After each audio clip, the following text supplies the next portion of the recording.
এখন এই সার আমার কাজে ব্যবহার হয় বেশি হয়। তখন আমি মার্কেটে বিক্রি করি। বিভিন্ন এনজিও, বিভিন্ন জনগণ আসিয়া নিয়ে যায়। পার পিস কেজি প্রতি 10 টাকা সার, আর কিছু আমি বিক্রি করি 1000 টাকা কেজি। আমি 2 মণ কিছু বিক্রি করছি, সার অনেক বিক্রি করছি।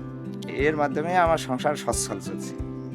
কাঁচা গোবর দেই, গোবর দেওয়ার পর ওই কিছু দিলে ওই কাঁচা গোবর যায়, তারপর আস্তে আস্তে ওই সার দিলে আলাদা করে তুলি নেওয়া হয়। স্বামী সহ 2 জনে কাজ করি। এখন দেখি নেই, এখন দেখি।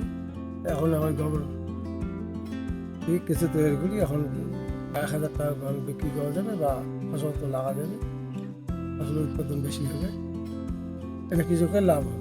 এই কম্পোস্ট উৎপাদনের ফলে একদিকে বায়ু দূষণ কমতেছে, অন্যদিকে ভার্মি কম্পোস্টের গুণগত মান অনেক উন্নত, এবং এই কম্পোস্ট তারা শহর অঞ্চলে বিক্রি করে আর্থিকভাবে স্বাবলম্বী হচ্ছে, এবং তাদের দেখে অনেক নতুন নতুন উদ্যোক্তা এই কাজে অংশগ্রহণ করতেছে।